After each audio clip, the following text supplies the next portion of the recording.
All right, here I am with my pint, and I am about to give this bad boy an upgrade.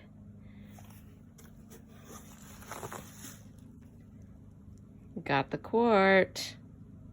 I'm gonna put it in today. First thing, check the battery level. It's at 48. That's good enough for storage.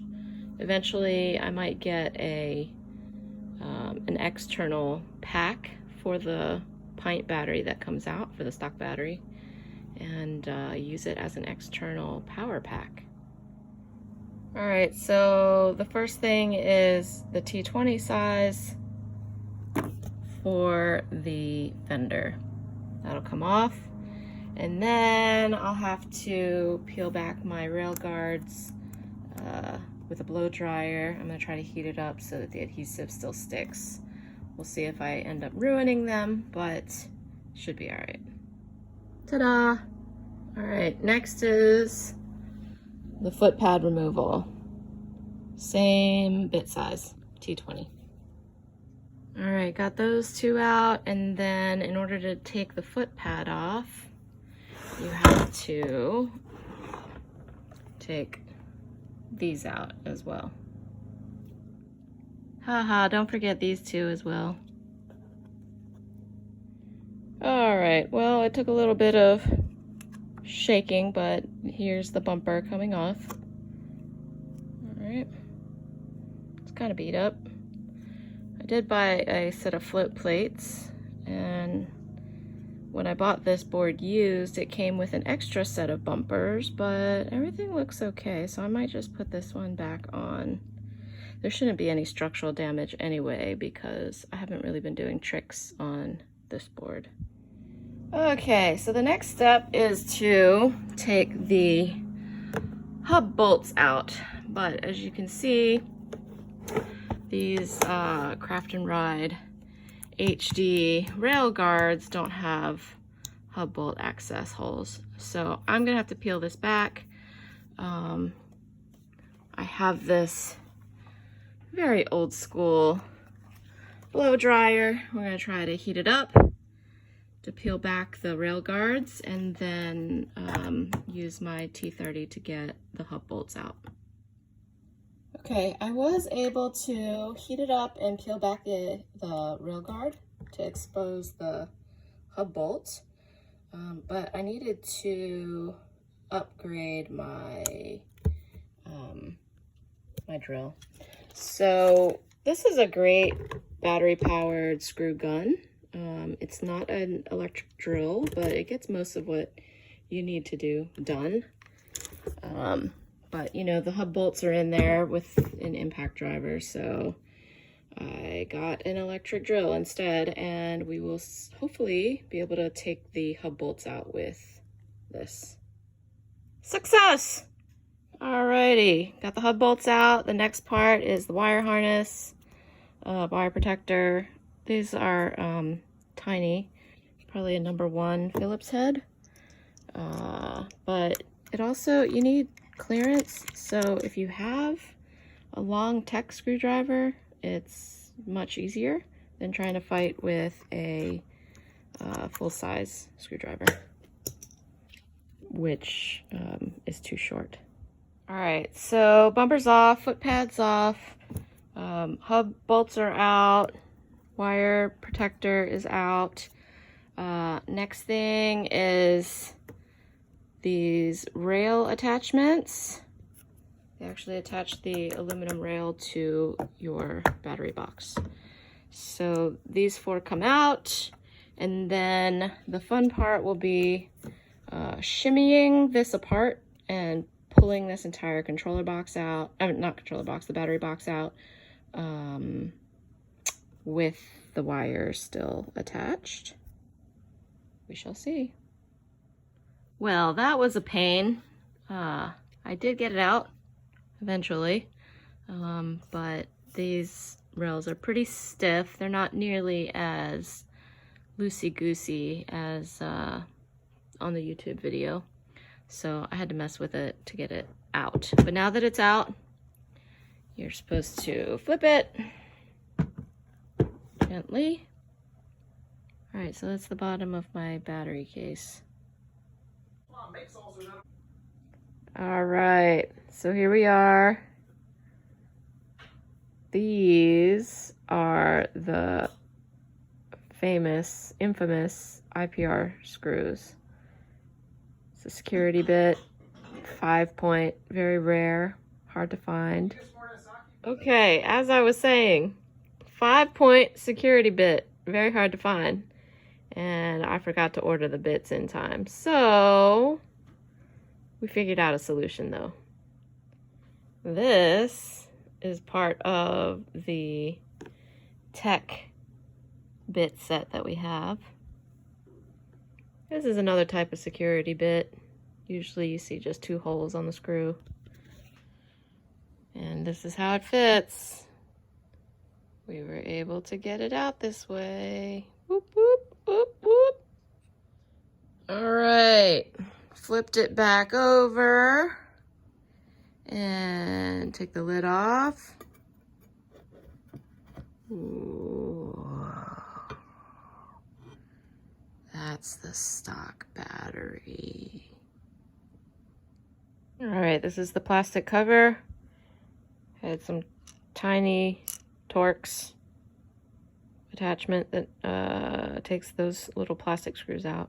Well, the screws are metal, but it takes off the plastic cover. Anyway, take that off. Here's the video I'm watching. Haha. Okay, so the first step is to take the balance connector out and then the power according to the video. All right, got that out. Nothing blew up. All right, that was easy peasy. Just dropped right in. I just had to adjust the wire here a little tiny bit. They've made it, this is part of the new pack, so they've actually made it to fit the original housing. And it lays right in there. It's even got that little point to fit quite nicely. All right, and then I'll plug it back up. All right, I got the main power plugged back in. I kind of had to wiggle the circuit board a little bit to make sure that I didn't bend anything or affect that, what we're looking at under there, another component on the board. So that's in, and then the second step is to put the balancer in. So it's basically installing it in reverse of the removal. Okay, now the reason for the only modification that has to happen, which is, hang tight. Okay, this is that plastic cover, right, that would protect the BMS. The reason we have to modify it, taking this little block off, is because the original battery, as you can see, has its wiring harness coming out the top corner. The Quart has the wiring harness coming out about 1 inch in. So the plastic cover actually gets in the way of those little wires. Okie dokie, here's the modified plastic cover. And as I put it in, you can see that now gives room for the balancer wiring harness. And then the corner cutout gives room for the power cables. It's kind of raised up right now because the circuit board has some spring to it. But once I put the cover on, it'll be good to go. Okay, so I got all of the screws back in. Battery cover is on. And here I would just like to note that the Quart is slightly bigger than the stock. Although stock has this foam cushioning and wrap that goes around it, so it also makes it tight. but the Quart is actually just a slightly hair bigger. So when you go to put the battery cover back on, it's going to be uneven when you're putting these screws back in. So I would caution in how you tighten all of these screws. Again, this is just aluminum, and so it's very easy to strip those threads. So the way I did it was I started each of the screws just so that they would catch, 1 or 2 turns, not going crazy, and start to tighten these 2 first, making sure that the gap in between the plastic and the aluminum is pretty much even. And then just go around, you know, to the opposite sides and tighten just a little bit. 1 to 2 turns, 1 to 2 turns, 1 to 2 turns, 1 to 2 turns, all the way around. And that way it's compressing equally across the entire battery. Otherwise, if you tighten one all the way and let this have the big gap, when you go to tighten the other opposite side, you're gonna strip the aluminum threads, because you're going to try to screw in at an angle, and that is very bad. So just be careful when you are finishing up, and we're almost home. It'll be exciting. Once I get all of this put back together, I'm going to put on some float plates, and it should be pretty much good to go once I charge up the whole thing. It's exciting.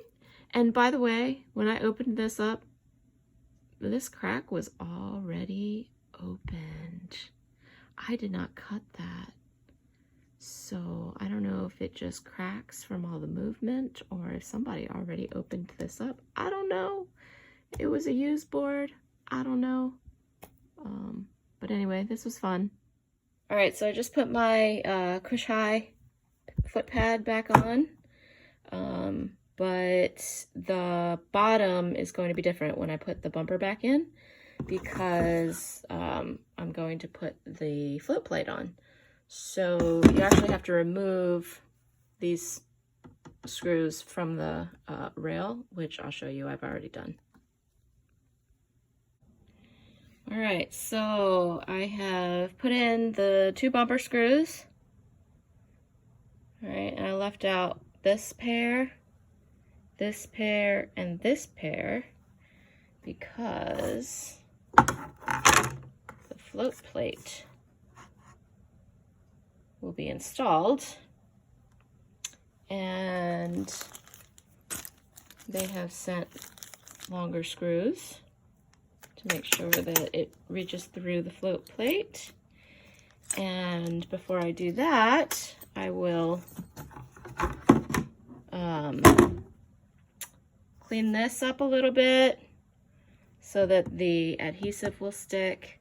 And then these 2 little pieces, these tabs, will go onto the wire harness and onto the axle cover. All right. Also, I did buy a blem because it was on sale. And for a float plate, I don't think blems really matter much as far as fit. Seems to work fine. The holes line up just fine. There's some scratches here. I don't know if that's what the blemish is. It could be, there's looks to be a little bubble right here, but it's not really. I mean, it's curved just fine. I mean, if you can get a deal on a blem, go for it, because I don't see anything wrong with this one, aside from some cosmetic, which, again, this is going to be facing the board. And all of this stuff, there's like some scratch marks here, as if somebody's Dremel tool went crazy. Whatever, it's a float plate. It's meant for getting scratched up. Well, here's the final product. It's all back together. Float Life sent a nice little koozie with the float plate. Here's the original, which the original battery, which I will likely put into a kit that I can take for a quick recharge on the go. All done. The only kind of fatality I got out of this was scratched up my watch cover.